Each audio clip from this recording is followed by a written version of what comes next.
social media has changed the world. How many Lamborghinis did you see growing up? Oh gosh, it was a rarity. Right. Like never. Yeah. And you never. I saw a Gallardo Spider and a Murcielago up until my 18th birthday. Like that's all I ever saw. And it was just like this untouchable car that you could never have. Whereas nowadays they're just everywhere. I mean, Instagram, social media. They are making more cars. Like when you look at how many Lamborghinis they made in the 90s versus today. Of course. I mean, they built 3,000 Diablos in total for a 10-year period. They built 14,000 Gallardos.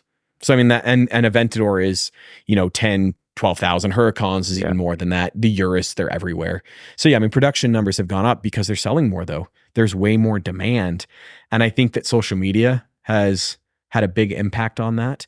I think a lot of people honestly saw my video, what I did. Buying a Lamborghini at age 26 is what I do for a living. And a lot of people have taken that concept and done their own version, but they do crypto or, a course or whatever it is. Mm-hmm. But I think social media has allowed people to leverage, in the same strategic way that I did it to justify a car, and then financing as well. Yeah. I mean, to finance a Lamborghini now is easy. Is it? It's how easy so is much it? easier. How I put 40,000 down on the Gallardo for 110. Nowadays, you hardly have to put down anything. You can get away, especially like, I want to say it's Woodside. Don't quote me on that. Sure. They'll do like effectively like a mortgage. You can do like a 15-year loan on a car now. I mean, it's insane. It's crazy. Smart though? That seems like a terrible decision. Smart. I'm definitely not saying it's smart, but you can do it. People want to buy a Lamborghini and they can just make the monthly payments. There's someone out there who's willing to finance it. Yeah, there is. Yeah, money is, I guess, effectively cheaper than it used to be. I don't know. You're the finance guy, but getting a car loan on a supercar is simple now. Much easier than it used to be. So I think it's a lot of different factors. But because of that, I think people and social media, that's kind of why modifications are out of control. There's so much more creativity. I mean, the Supra that's behind the camera right now, sky's the limit. You could do a million different things. There's 75 exhausts you could get for it. There's 19 body kits. Vinyl wraps are everywhere. I mean, there's just such a big market for it because I think social media is a big part of it. People want to be different. Yeah. People want to express themselves via their car on social media. How's it different financing a car that's like $1 million+ rather than a car that you could just go out to like a Toyota dealership and buy for like 30 grand? Yeah. So most of the cars in here I own outright, except for the Koenigsegg and the Countach. Mm-hmm. So the Countach is financed with a traditional loan. The Koenigsegg is a lease. And then I had a Bugatti Veyron back in the day. And I guess I'll start with the Veyron. So the Veyron was $880,000. That's what I paid for it. And I put down $580,000. So I, financed 300 grand. And I did that through a local credit union, the same credit union that did the Gallardo, did my Aventador back in the day. And it was the biggest car loan they had ever done. But because they had kind of taken the steps with me along the way, it was pretty easy actually. And I was putting so much money down. You're putting $580,000 down on a car. If I default on that loan, they get the car. They have a $300,000 note they got to pay off with a Bugatti. Like the risk level was very low there. Even salvage. Even that salvage, right. Even salvage. Yeah. So that loan was actually really, really easy. And then the Countach, I put half down. Once again, that was so easy. I didn't even have to submit hardly any documentation, partly because once again, same bank. I'd been banking with them since I was 10 years old. My parents opened up an account with them and I'd done the Veyron. They'd seen my credit, whatnot. The Koenigsegg is a lease. So a little bit different on that. Obviously the leasing company holds the title. So I guess if you're looking at it black and white, I don't own this car, right? I'm just effectively renting it. But the lease is interesting because every month I make a payment. It reduces my payoff amount. And the payoff amount means that I can purchase this car outright someday. And every single month I make that payment, that payoff gets less and less and less, and I get closer and closer to ownership. But in 3.5 years, I will reach the end of that lease.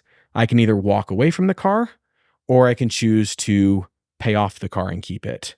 And the payoff amount I want to say is like 800 grand or so. At the end of the term. At the end of the term of the lease. So you're going to probably... Oh yeah, definitely. Yeah, because the car is worth around $3 million. So at the end of the lease, if I was to walk away from it, the leasing company would win the... I'm losing $2.2 million. So even if I wanted to get rid of the car, I would find a way to pay it off and then sell it, right? So driving a $3 million car, how does that feel if you're like behind a semi truck or if you're like, on a road with some potholes? Are you so frightened? It's the worst part about owning the car.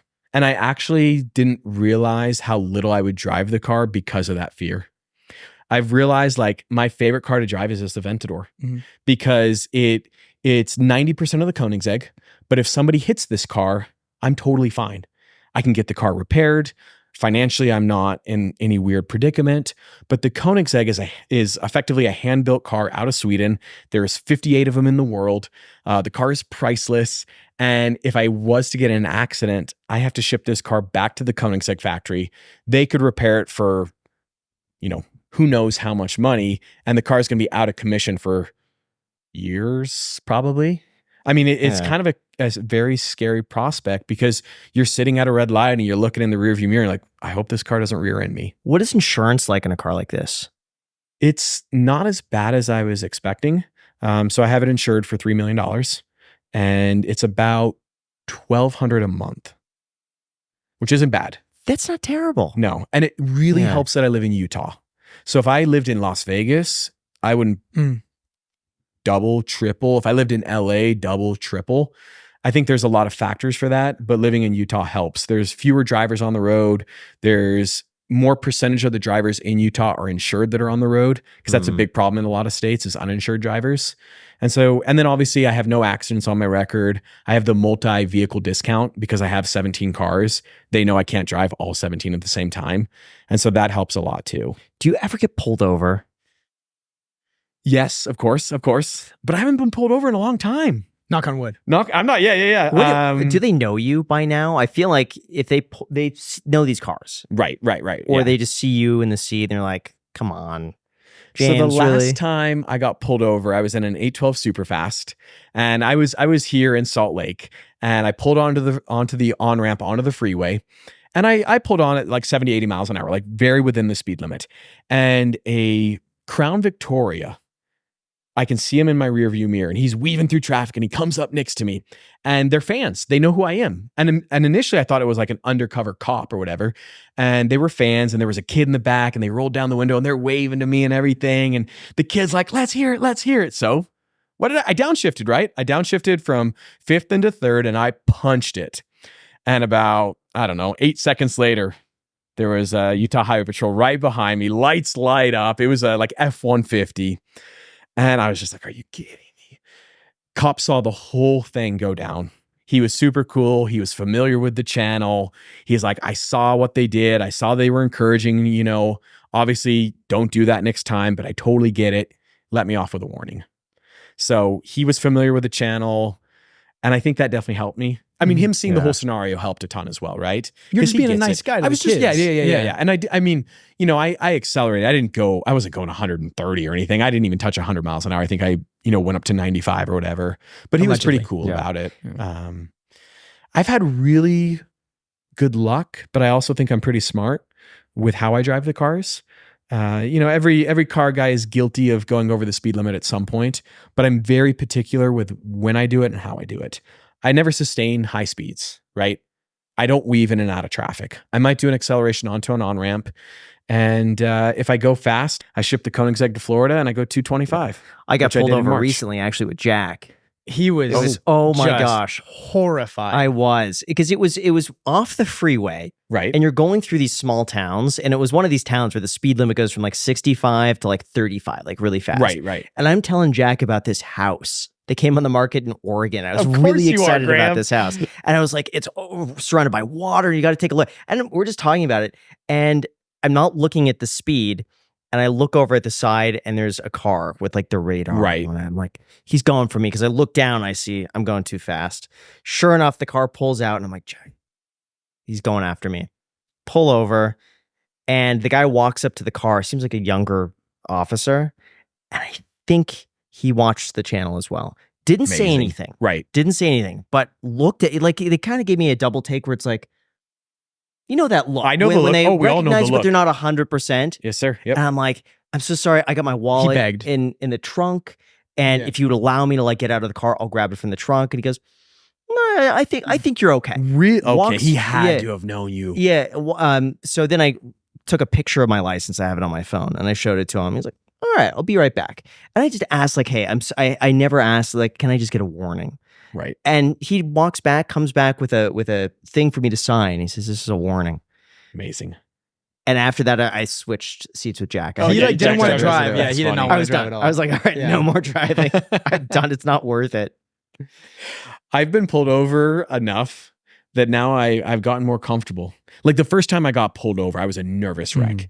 I couldn't, like, the cops talking to me and I can't even complete a sentence, right? And now I get pulled over, like, I'm like, oh, here we go again. But I've had really good luck because Yeah. every time I get pulled over, it's always for very, like, simple things. I know that, you know? Like sometimes, like when I say simple, like a speeding ticket to me is simple. Mhm. It's more reckless driving. If I was going 160 and I got pulled over, which I would never do, but if I was, then I would be a nervous wreck, Yeah. right? But I always think about it. It's like, okay, worst case scenario, I get a $200-$300 ticket. Learn your lesson. But I always keep it in at least a relatively safe speed. Yeah. I always worry when they pull you over. I would love to be honest Right. and just say, "Hey, I'm so sorry. I know I was going 82 in this 65 and I was, not paying attention. I'm so sorry." Because I think they appreciate it. For sure. But then if you ever try to dispute the ticket, Exactly. they have everything on record and then you're on record as saying this. And so it's technically better not to say anything, Right. to stay silent, hand the license registration. But then I feel like they look at that and was like, "Hey, if you just admitted to it, we'd let you Right. off." So it's like, where's the line? Where's I the never line? know. And so I'm always terrified to say too the much. key is to never state the speed you were going. So Just if going too fast. Yeah. Yeah, I mean, like, never state, "Oh, I know I was going 82." Like, never say that. That's for sure. You could apologize and say, "Oh, I was in a hurry." Like, say, like, talk about life excuses, but don't ever acknowledge that you actually were speeding because you just never know what cop you're going to get. Yeah. I've been pulled over a couple of times where the cop is super cool and you think you are free and clear, right? And then they come back with something. And then other cops are really rude and jerks, and then they come back like, "All right, get out of here." Yeah. You just, like, never know. So I used to get pulled over in LA quite a bit. Mhm. And what would help was that they would usually cite me for window tint because they want to get you on something. Always window And tint. so if Yep. I'm going a little too fast, or maybe I don't have a front plate or something like Right. that, they're like, "Hey, put the front plate on," or, "Hey, just slow down a little bit. But here's a window tint Right. ticket." They want to give you something. So Right. for me, that was like, all right, I'll take that one. I'll pay that. Well, because then they feel good too, you know? They get something. something I on get you. something. Right. Everyone is happy. I've gotten a handful of window tent tickets many times.